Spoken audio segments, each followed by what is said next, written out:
앞으로의 세계는 한글이 주도할 것입니다. 믿기시나요? 이 말은 다름 아닌 미국 명문 하버드 대학교의 한 언어학자가 한 이야기입니다. 처음엔 강의실에 모두가 코웃음 쳤습니다. 하지만 강의가 끝날 무렵 학생들의 표정은 완전히 달라졌죠. 과연 그들에게 무슨 일이 있었던 걸까요? 안녕하세요.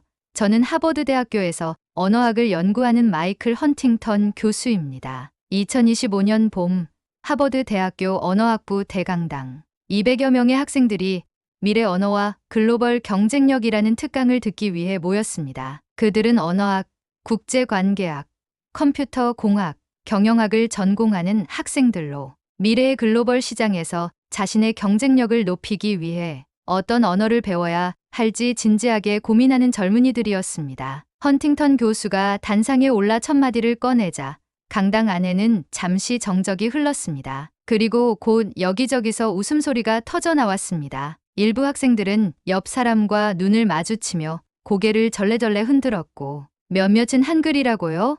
정말요? 하며 작게 속삭였습니다. 한 학생이 손을 들고 질문했습니다. 교수님, 한글이라는 건 한국어의 문자 체계를 말씀하시는 건가요? 왜 하필 한글인가요? 중국어나 스페인어, 아랍어 같은 언어는 어떤가요? 인구수나 경제 규모로 봤을 때 더 중요하지 않을까요? 다른 학생도 목소리를 높였습니다. 사실 저희 대부분은 이미 영어를 사용하고 있고 AI 번역기가 나날이 발전하는 상황에서 새로운 언어를 배울 필요가 있을까요? 특히 한글은 아시아 지역에서만 주로 사용되는 언어인데요. 헌팅턴 교수는 이런 반응을 예상했다는 듯 미소를 지었습니다. 그는 25년간 세계 언어의 트렌드와 미래, 가치를 연구해온 학자였습니다. 그동안 수많은 논문과 저서를 통해 언어의 경제적, 문화적 가치를 분석해왔고 최근 몇 년간은 특별히 한글에 주목해왔습니다. 여러분의 의문은 충분히 이해합니다. 저도 몇 년 전까지만 해도 여러분과 같은 생각이었으니까요. 오늘 이 자리에서 제가 왜 한글이 미래의 언어가 될 것이라고 확신하는지 그 근거를 하나하나 보여드리겠습니다. 그는 리모컨을 눌러 첫 번째 슬라이드를 띄웠습니다. 화면에는 지난 50년간 세계 언어의 영향력 변화를 보여주는 그래프가 나타났습니다. 1970년대에는 영어와 프랑스어가 주도했지만 2000년대에 들어서며 중국어의 부상이 뚜렷해졌고 놀랍게도 2020년 이후부터는 한글의 영향력 곡선이 가파르게 상승하고 있었습니다. 언어의 미래 가치는 단순히 사용자 수나 경제 규모만으로 결정되지 않습니다. 기술 혁신, 문화적 영향력, 그리고 무엇보다 그 언어가 지닌 고유한 특성이 중요합니다. 저는 오늘 여러분에게 한글이 어떻게 미래 사회의 핵심 언어로 부상하고 있는지 보여드리겠습니다. 영어가 세계 공용어인 시대에 한글이 세계를 주도한다니. 처음에는 거의 모든 학생이 회의적이었습니다. 하지만 강의가 끝날 무렵 학생들의 표정은 완전히 달라져 있었습니다. 헌팅턴 교수는 미소를 지으며 리모컨을 집어 들었습니다. 학생들의 웃음소리가 잦아들자 다음 슬라이드로 넘겼습니다. 화면에는 삼성, LG, 현대, SK, 네이버, 카카오 등 한국의 대표 기업 로고가 등장했습니다. 그 뒤로는 반도체 칩, AI 프로세서, 미래형 자동차 이미지가 흐르고 있었습니다. 한국 기업들은 지금 글로벌 반도체, AI, IT 산업을 선도하고 있습니다. 여러분이 사용하는 스마트폰, 가전제품, 전자부품 중 상당수가 한국 기술로 만들어졌습니다. 애플, 구글, 테슬라 같은 미국 대기업들도 한국의 기술에 의존하고 있습니다. 학생들은 자신의 스마트폰을 내려다보며 생각에 잠겼습니다. 한 학생이 손을 들었습니다. 교수님, 맞아요. 삼성과 LG가 글로벌 기업이라는 건 알지만 그게 한글과 무슨 관련이 있나요? 좋은 질문입니다. 헌팅턴 교수는 고개를 끄덕이며 다음 슬라이드로 넘겼습니다. 이번에는 세계기술 특허 출원 현황 그래프가 나타났습니다. 최근 5년간 한국의 특허 출원 건수가 인구 대비 세계 1위를 달성했다는 내용이었습니다. 여러분, 기술 혁신의 시대에는 누가 특허를 가장 많이 보유하는지가 중요합니다. 특히 AI, 반도체, 배터리 기술은 미래 산업의 핵심입니다. 한국은 지난 10년간 이 분야에서 폭발적인 성장을 이루고 있습니다. 삼성전자는 이미 세계 최고의 메모리 반도체 기업이 되었고 SK하이닉스도 글로벌 2위 자리를 차지하고 있죠. 현대자동차는 자율주행과 수소차 분야에서 독보적인 기술력을 갖추었습니다. 그리고 네이버와 카카오는 AI 기술에서 구글, 마이크로소프트와 어깨를 나란히 하고 있습니다. 학생들이 귀를 기울이기 시작했습니다. 다른 학생이 질문했습니다. 그렇다면 기술과 언어의 관계는 무엇인가요? 영어로도 충분히 기술 교류가 가능하지 않나요? 헌팅턴 교수는 고개를 저으며 새로운 슬라이드를 보여주었습니다. 이번에는 글로벌 기업의 R&D 센터 현황이라는 제목의 지도가 나타났습니다. 지도에는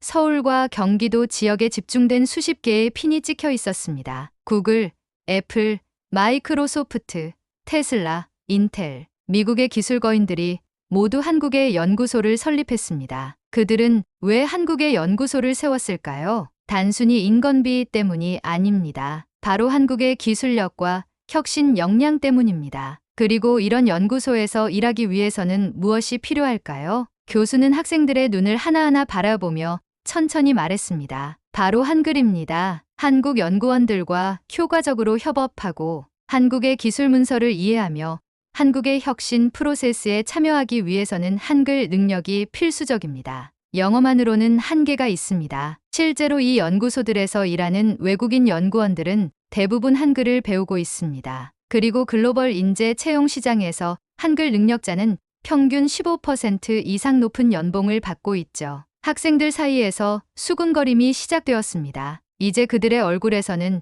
처음에 코웃음 대신 진지한 관심이 엿보였습니다. 헌팅턴 교수는 다시 한번 리모컨을 들었습니다. 그렇다면 이것은 어떨까요? 화면이 전환되자 학생들의 눈이 일제히 커졌습니다. BTS, 블랙핑크, 뉴진스의 공연 장면, 오징어 게임, 기생충, 더 글로리의 포스터, 넷플릭스 한국 드라마 순위 차트가 화면을 가득 채웠습니다. 한국 문화는 단순한 유행이 아닙니다. 전 세계적으로 수십억 명이 K 콘텐츠를 소비하고 있습니다. 여러분도 아마 한국 드라마나 K-POP를 한 번쯤은 접해봤을 겁니다. 학생들 사이에서 고개를 끄덕이는 움직임이 보였습니다. 한 여학생이 손을 들고 말했습니다. 저는 BTS 팬이에요. 그들의 노래 가사를 이해하기 위해 한국어 앱으로 공부하기 시작했죠. 네, 바로 그겁니다. 헌팅턴 교수는 만족스러운 표정으로 다음 슬라이드로 넘겼습니다. 이 슬라이드에는 전 세계 한글 학습자 증가 추이라는 제목의 그래프가 있었습니다. 2015년부터 2025년까지 전 세계 한글 학습자 수는 무려 15배 증가했습니다. 특히 미국에서는 지난 5년간 한국어 수강생이 370% 증가했고, 유럽에서는 290%, 동남아시아에서는 450%나 증가했습니다. 이제는 단순한 소비를 넘어 한글을 배우려는 사람들이 폭발적으로 증가하고 있습니다. 그들은 왜 한글을 배울까요? 헌팅턴 교수는 학생들에게 직접 질문을 던졌습니다. 처음에는 아무도 대답하지 않았지만 곧 한 남학생이 손을 들었습니다. 문화적 관심 때문 아닐까요?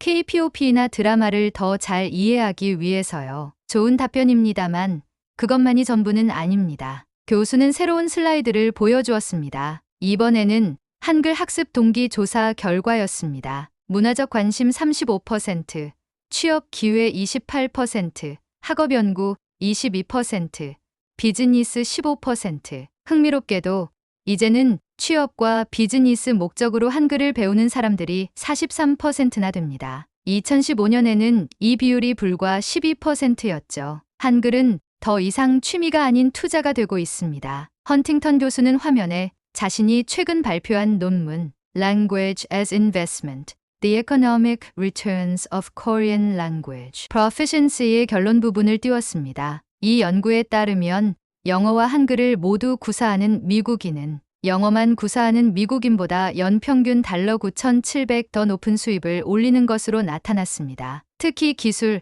엔터테인먼트, 금융 분야에서 그 격차가 더 컸죠. 이것은 단순히 드라마를 자막 없이 보기 위한 것이 아닙니다. 미래를 위한 실질적인 경쟁력이 되고 있는 겁니다. 학생들의 눈빛이 달라지기 시작했습니다. 그 증거를 더 보여드리겠습니다. 교수는 다음 슬라이드로 넘겼습니다. 이번에는 미국, 영국, 프랑스, 독일의 주요 대학에서 개설된 한국어 강좌 수 변화를 보여주는 차트였습니다. 2010년부터 2025년까지 주요 대학의 한국어 강좌는 평균 8배 증가했습니다. 하버드에서도 한국어 수강생이 지난 3년간 3배 증가했고 대기자 명단이 생길 정도입니다. 흥미로운 것은 이제 한국어를 공부하는 학생들의 전공이 다양해졌다는 점입니다. 과거에는 주로 동아시아학 전공 학생들이 한국어를 배웠지만 이제는 경영학, 컴퓨터공학, 국제관계학, 미디어학 전공 학생들이 줄을 이루고 있습니다. 한 학생이 의아한 표정으로 질문했습니다. 그래도 한글을 배우는 것이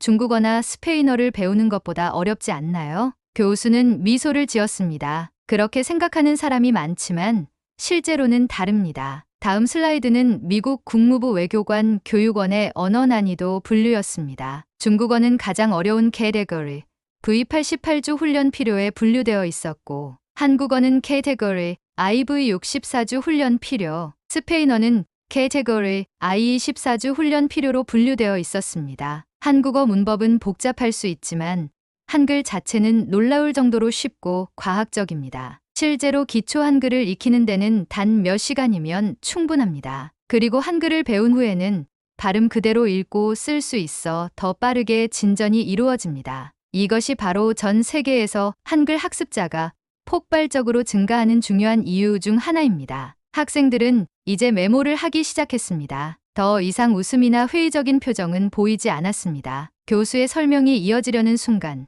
강의실 뒤쪽에서 한 남학생이 손을 번쩍 들었습니다. 교수님, 솔직히 한글이 그렇게 중요하다고 생각하지 않습니다. 강의실이 갑자기 조용해졌습니다. 제가 보기에 한글은 그저 작은 나라의 지역 문자일 뿐이에요. 그 학생은 자신감 넘치는 목소리로 계속 말했습니다. 영어는 이미 전 세계 공용어고 중국어는 사용자 수가 압도적이죠. 한글은 디자인이 단순해 보이고 한국 밖에서는 거의 쓸모가 없어 보입니다. 다른 몇몇 학생들도 고개를 끄덕이며 동의하는 듯 했습니다. 헌팅턴 교수는 예상했다는 듯이 미소를 지었습니다. 아주 좋은 지적입니다. 많은 사람들이 당신과 같은 생각을 하고 있죠. 하지만 오늘 제가 보여드릴 정보는 그런 편견을 완전히 바꿔놓을 겁니다. 교수는 화면을 전환했습니다. 여러분, 한글이 어려운 언어라고 생각하시나요? 사실 한글은 세계에서 가장 배우기 쉬운 문자 중 하나입니다. 화면에 세종대왕의 초상화가 나타났습니다. 이분이 누군지 아시나요? 대부분의 학생들은 고개를 저었지만 아시아계 학생 한 명이 조용히 손을 들었습니다. 세종대왕이요. 한글을 만든 한국의 왕이라고 알고 있습니다. 맞습니다. 교수는 고개를 끄덕이며 다음 슬라이드로 넘어갔습니다. 세종대왕은 1443년 모든 백성이 쉽게 글을 읽고 쓸 수 있도록 한글을 창제했습니다. 이것은 당시로서는 혁명적인 발상이었습니다. 당시 한국에서는 중국에서 들어온 한자를 사용했는데 이것은 배우기 매우 어려워 평민들은 문자를 사용할 수 없었습니다. 세종대왕은 백성을 위한 문자를 만들기로 결심했고 그 결과가 바로 한글입니다. 그런데 한글의 가장 놀라운 점은 그 과학적 설계에 있습니다. 이제 한글의 과학적 우수성을 하나씩 자세히 살펴보겠습니다. 헌팅턴 교수는 한글 자음의 모양과 발음, 기관을 비교한 그림을 보여주었습니다. 보십시오. 한글의 자음은 발음할 때 입 모양을 본떠 만들었습니다. 고운 혀가 목구멍을 막는 모양이고 무은 입술 모양을 샤은 치아의 모양을 표현했습니다. 다시 말해 한글은 발음, 기관의 움직임을 시각적으로 표현한 최초의 문자입니다. 이런 시각적 구조는 학습을 놀라울 정도로 쉽게 만듭니다. 교수는 학생들의 눈을 하나하나 바라보며 질문했습니다. 여러분이 지금 사용하는 알파벳은 A가 왜 A인지, B가 왜 B인지 설명할 수 있나요? 학생들은 서로를 바라보며 고개를 저었습니다. 알파벳을 포함한 대부분의 문자는 오랜 세월에 걸쳐 변형되고 발전한 결과물이라 원리를 알기 어렵습니다. 하지만 한글은 처음부터 완벽한 체계를 갖춘 상태로 탄생했고 그 원리까지 문서로 기록되어 있습니다. 헌팅턴 교수는 슬라이드를 넘겼습니다. 이번에는 한글 모음의 구조가 나타났습니다. 한글의 모음은 철학적 원리를 담고 있습니다. 은은 하늘을, 이는 사람을, 오는 땅을 상징합니다. 이런 철학적 바탕 위에 자음과 모음을 조합하는 방식이 매우 논리적입니다. 가령 가라는 글자는 고과 아의 조합입니다. 다른 문자들과 달리 한글은 소리 단위 자음과 모음을 조합해 음절을 만들지만 그 조합, 법칙이 매우 단순합니다. 총 24개의 기본 글자로 모든 소리를 표현할 수 있죠. 중국어의 수천 개 한자나 영어의 복잡한 철자법과 비교해 보세요. 앞서 한글을 비판했던 학생이 다시 손을 들었습니다. 그런데 왜 제가 한글을 배워야 하나요? 디자인이 단순하다고 해서 배울 가치가 있는 건 아니잖아요. 교수는 고개를 끄덕였습니다. 매우 타당한 질문입니다. MIT의 연구 자료와 유네스코의 보고서가 담긴 슬라이드가 나타났습니다. MIT는 한글을 세계에서 가장 논리적인 문자라고 평가했습니다. 또한 영국의 언어학자 제프리 샘슨 교수는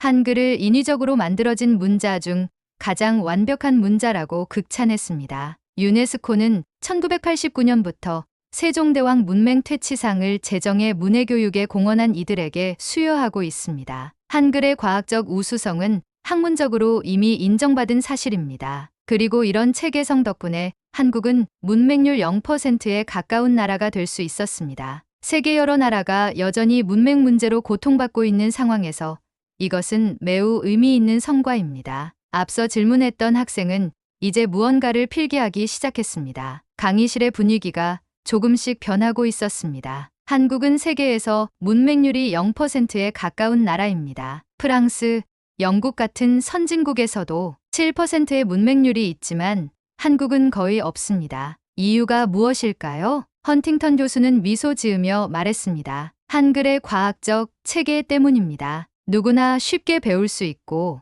논리적으로 구성되어 있기 때문에 학습 장벽이 매우 낮습니다. 이것이 한글의 진정한 힘입니다. 헌팅턴 교수는 다음 주제로 넘어갔습니다. 이제 한글의 가장 놀라운 성과를 살펴볼까요? 한국은 세계에서 문맹률이 0%에 가까운 나라입니다. 프랑스, 영국 같은 선진국에서도 7%의 문맹률이 있지만 한국은 거의 없습니다. 이유가 무엇일까요? 교수는 세계 각국의 문맹률을 보여주는 차트를 띄웠습니다. OECD 국가 중에서도 한국이 가장 낮은 수치를 기록하고 있었습니다. 앞줄에 앉은 여학생이 손을 들었습니다. 교수님, 한국이 교육을 중요시하는 문화라서 그런 건 아닐까요? 좋은 지적입니다. 교육열도 분명히 중요한 요소입니다. 하지만 그것만으로는 설명이 부족합니다. 실제로 한국은 1945년 독립 당시만 해도 문맹률이 78%에 달했습니다. 그런데 불과 30년 만에 문맹률을 10% 아래로 낮추는 기적을 이루어냈죠. 이런 급속한 문맹 퇴치는 세계 역사상 유례가 없는 일입니다. 그 비결은 무엇일까요? 교수는 화면을 전환했습니다. 이번에는 세계 문자별 학습 소요 시간 비교 자료였습니다. 영어 알파벳 4주 16주, 아랍어 50주 75주, 중국어 한자 88주 2년, 일본어 히라가나 가타카나 4주 8주, 한글 2시간 1주. 학생들 사이에서 놀라는 소리가 들렸습니다. 한글은 하루만 해도 배울 수 있습니다. 물론 한국어 자체를 마스터하는 것은 다른 언어와 마찬가지로 시간이 필요하지만 문자 자체는 놀라울 정도로 쉽게 배울 수 있습니다. 알파벳처럼 수많은 철자 규칙을 외울 필요가 없죠. 발음하는 대로 쓰고 쓰는 대로 읽을 수 있습니다. 그래서 한국의 어린이들은 보통 취학 전에 이미 글을 읽을 수 있게 됩니다. 교수는 프랑스의 사례를 들었습니다. 흥미로운 사례를 하나 소개해 드리겠습니다. 프랑스의 소르본 대학에서는 성인 문맹자들을 대상으로 한글을 활용한 문해력 향상 프로그램을 진행했습니다. 그들은 먼저 한글의 기본 원리를 가르친 다음 프랑스어의 소리를 한글로 표기하도록 했습니다. 그 결과가 놀라웠습니다. 참가자의 85%가 8주 만에 기본적인 프랑스어 문장을 읽고 쓸 수 있게 되었습니다. 한글이 가진 체계성과 논리성이 언어 학습의 심리적 장벽을 낮춰준 것입니다. 한 학생이 의아한 표정으로 질문했습니다. 그럼 왜 모든 나라가 한글을 채택하지 않나요? 이렇게 뛰어난 문자라면요. 헌팅턴 교수는 미소 지으며 말했습니다. 매우 좋은 질문입니다. 사실 한글의 우수성이 널리 알려지면서 언어학자들 사이에서는 자국의 문맹 퇴치에 한글 시스템을 활용하자는 논의가 활발합니다. 인도네시아, 베트남, 몇몇 아프리카 국가에서는 이미 한글을 기반으로 한 문해력 프로그램을 시범 운영 중입니다. 문자는 단순히 언어를 표기하는 도구를 넘어 그 나라의 정체성과 밀접한 관련이 있어 전면 교체는 쉽지 않습니다. 하지만 교육적 측면에서는 한글의 체계를 적극 활용하는 추세입니다. 한글의 과학적 체계는 누구나 쉽게 배울 수 있고 논리적으로 구성되어 있기 때문에 학습 장벽이 매우 낮습니다. 이것이 바로 한글의 진정한 힘입니다. 그리고 이 힘은 이제 국경을 넘어 세계적으로 확산되고 있습니다. 교수의 설명이 끝나자 학생들은 더 진지하게 고개를 끄덕였습니다. 헌팅턴 교수는 가장 흥미로운 주제로 넘어갔습니다. 여러분, AI 시대에는 언어의 논리성, 체계성, 디지털 처리 용이성이 중요한 요소로 떠오르고 있습니다. 이러한 측면에서 한글은 놀라운 강점을 가지고 있습니다. 강의실 스크린에는 언어와 AI 처리 효율성 제목의 차트가 나타났습니다. 여러 언어의 AI 처리 속도와 정확도를 비교한 자료였습니다. 한글은 영어, 중국어, 일본어, 아랍어 등 주요 언어 중에서 AI 처리 효율성이 가장 높은 것으로 나타났습니다. 교수는 MIT의 연구 자료를 보여주었습니다. MIT 컴퓨터 과학관은 2023년 디지털 환경에서의 문자 처리 효율성 연구를 발표했습니다. 이 연구에 따르면 한글은 규칙성과 일관성이 매우 높아 디지털 처리에 최적화된 문자 시스템으로 평가받았습니다. 한 학생이 손을 들고 질문했습니다. 왜 한글이 디지털 처리에 더 효율적인 건가요? 교수는 그 질문에 기다렸다는 듯이 대답했습니다. 아주 좋은 질문입니다. 3가지 이유가 있습니다. 첫째, 한글은 자음과 모음의 조합 규칙이 명확합니다. 총 24개의 기본 글자로 모든 소리를 표현할 수 있고 조합 방식이 일정합니다. 예측 가능한 패턴은 AI가 학습하기에 이상적이죠. 둘째, 한글은 발음과 표기가 거의 일치합니다. 영어처럼 throw와 thow처럼 비슷하게 쓰이지만 전혀 다르게 발음되는 경우가 드뭅니다. 이러한 일관성은 음성인식 AI에게 큰 장점입니다. 셋째, 한글의 기하학적 구조입니다. 한글은 정사각형 안에 자음과 모음을 배열하는 독특한 구조를 가지고 있습니다. 이런 시각적 규칙성은 광학문자인식 OCR 기술에 매우 유리합니다. 영국의 언어학자 제프리 샘슨 교수는 한글을 인위적으로 만들어진 문자 중 가장 완벽한 문자라고 평가했습니다. 그는 한글이 마치 디지털 시대를 위해 설계된 것 같다고 말했죠. 학생들의 눈빛이 점점 더 진지해졌습니다. 교수는 슬라이드를 넘겼습니다. 이번에는 빅테크 기업들의 한글 AI 연구 투자 현황을 보여주는 그래프였습니다. 구글, 마이크로소프트, 메타와 같은 글로벌 IT 기업들이 지난 5년간 한글 관련 AI 연구에 대한 투자를 3배 이상 늘렸습니다. 특히 음성인식, 자연어 처리, 번역 알고리즘 분야에서 한글의 효율성이 주목받고 있습니다. 2024년 출시된 구글의 최신 음성인식 엔진은 한국어 인식 정확도가 98.7%로 영어 96.4%보다 높습니다. 이는 한글의 체계적 구조 덕분입니다. 또 다른 학생이 질문했습니다. 한글이 AI에 유리하다고 해도 영어가 이미 프로그래밍 언어의 기반이 되어 있지 않나요? 네, 현재는 그렇습니다. 하지만 AI가 발전할수록 프로그래밍 언어와 인간 언어의 경계가 허물어지고 있습니다. GPT와 같은 AI 모델은 점점 더 자연어 명령을 이해하고 실행할 수 있게 되었죠. 바로 여기서 한글의 논리적 명확성과 일관성이 장점이 됩니다. 한글로 작성된 명령어는 중의성이 적고 논리적 구조가 명확하기 때문에 AI가 더 정확하게 이해할 수 있습니다. 실제로 최근 한국의 네이버와 카카오는 한글 기반 AI 명령 체계를 개발 중인데 초기 결과는 매우 고무적입니다. 한글의 체계성이 AI와의 소통을 더 직관적이고 정확하게 만들어주고 있습니다. 강의실은 조용히 교수의 설명을 듣고 있었습니다. 한글이 단순히 문화적, 경제적 가치를 넘어 기술적으로도 미래 경쟁력이 있다는 사실에 학생들은 점점 더 관심을 보였습니다. 헌팅턴 교수는 한글의 실질적인 가치를 보여주기 위해 산업계 데이터로 넘어갔습니다. 이제 실제 비즈니스 현장에서 한글 능력이 어떤 가치를 지니는지 살펴보겠습니다. 교수는 실리콘밸리의 구인 공고들이 담긴 화면을 보여주었습니다. 한국어 필수, 한국어 가능자 우대, 한글 능통자 추가 보너스 같은 문구가 강조되어 있었습니다. 현재 실리콘밸리에서는 한국어 가능자를 우대 채용하는 기업들이 빠르게 증가하고 있습니다. 2020년에는 한국어 능력을 요구하는 글로벌 IT 기업의 채용 공고가 약 1,200건이었습니다. 그런데 2025년 현재 그 수는 7,500건 이상으로 증가했습니다. 5년 만에 6배 이상 늘어난 것이죠. 한 학생이 놀란 표정으로 물었습니다. 그 정도로 많은 일자리가 한국어 능력을 요구한다고요? 네.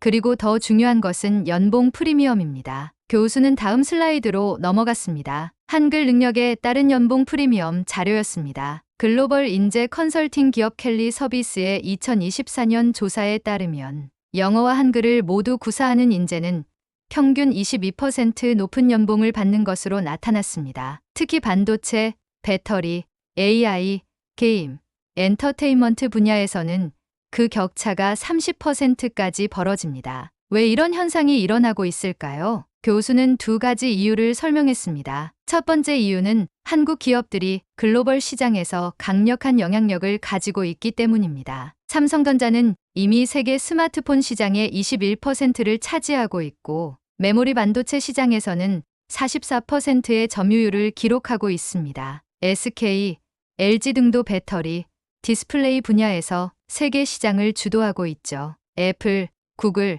테슬라 같은 미국 대기업들도 한국의 부품과 기술에 크게 의존하고 있습니다. 때문에 이들 기업은 한국 기업과 원활히 소통할 수 있는 인재를 필요로 합니다. 한 여학생이 손을 들었습니다. 그렇다면 단순히 번역 앱을 쓰면 되지 않을까요? 그 교수는 웃으며 대답했습니다. 비즈니스에서는 문화적 이해가 핵심입니다. 번역 앱은 단어를 바꿀 수 있을지 몰라도 문화적 뉘앙스와 비즈니스 관행을 이해하지는 못합니다. 한국 기업과의 협상에서 성공하려면 언어뿐만 아니라 문화적 감수성도 필요합니다. 그리고 한글을 배우는 과정에서 자연스럽게 한국 문화에 대한 이해도 깊어집니다. 두 번째 이유는 한국 시장이 글로벌 기업들에게 매력적인 테스트베드이기 때문입니다. 한국은 첨단 기술에 대한 수용도가 높고 소비자들의 안목이 까다롭습니다. 삼성이나 LG의 스마트폰, TV 등은 항상 한국에서 먼저 출시하고 소비자 반응을 살핍니다. 한국에서 성공한 제품은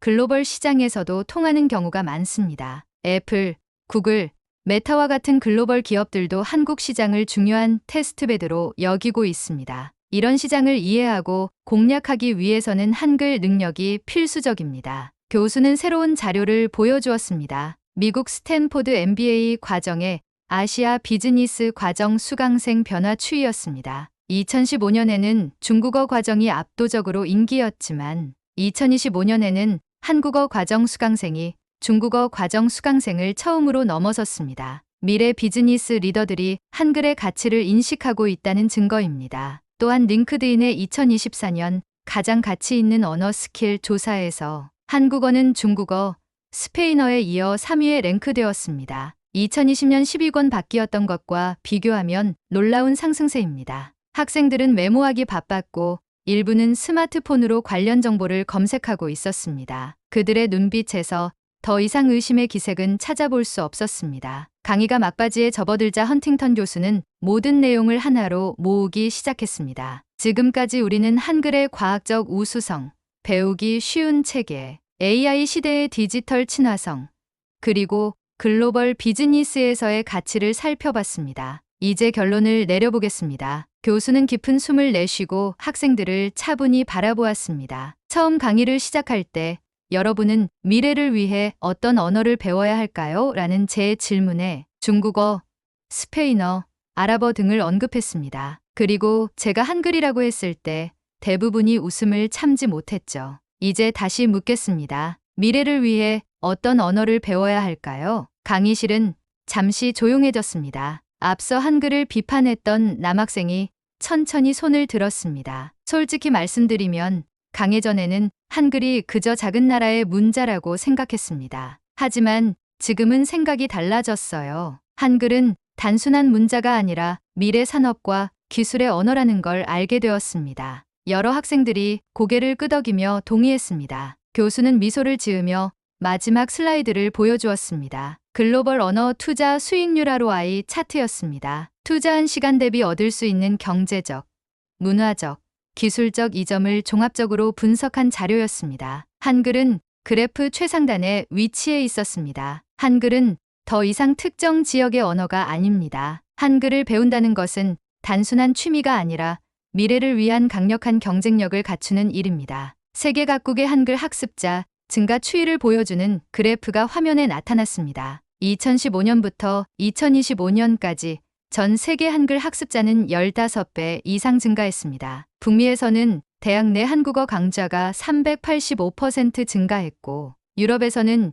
290%, 동남아시아에서는 520%나 증가했습니다. 아프리카와 남미에서도 한글 학습 센터가 급증하고 있습니다. 이는 단순히 K-팝이나 드라마 때문만이 아닙니다. 세계가 한글의 가치를 인식하기 시작한 것입니다. 한 여학생이 질문했습니다. 그렇다면 교수님이 생각하시는 가장 효과적인 한글 학습 방법은 무엇인가요? 교수는 즉시 대답했습니다. 좋은 질문입니다. 사실 한글의 기본 원리는 하루 만에 배울 수 있습니다. 온라인에 무료 한글 학습 자료가 풍부하게 있죠. 그러나 언어 학습에서 중요한 것은 지속적인 노출과 실습입니다. K-드라마나 음악을 즐기면서 자연스럽게 배우는 방식이 효과적입니다. 또한 하버드를 포함한 많은 대학에서 이제 한국어 과정을 개설하고 있습니다. 실제로 우리 대학의 한국어 과정 등록은 지난 학기에 역대 최고치를 기록했습니다. 교수는 마지막 메시지를 전달했습니다. 우리는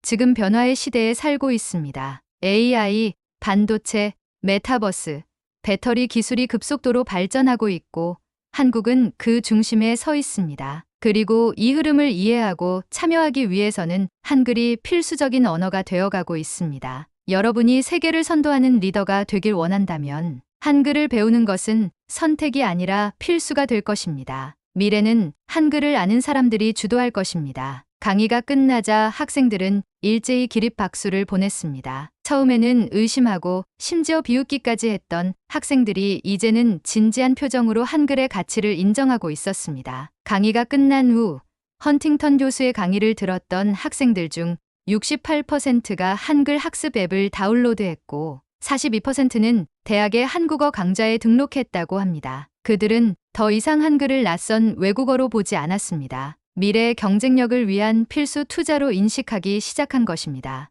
2025년 하버드의 한 강의실에서 시작된 작은 변화가 전 세계로 확산되고 있습니다. 오늘 이야기가 마음에 드셨나요? 여러분의 경험을 댓글로 공유해 주세요. 구독과 좋아요 부탁드립니다. 다음에도 감동적인 이야기로 찾아뵙겠습니다.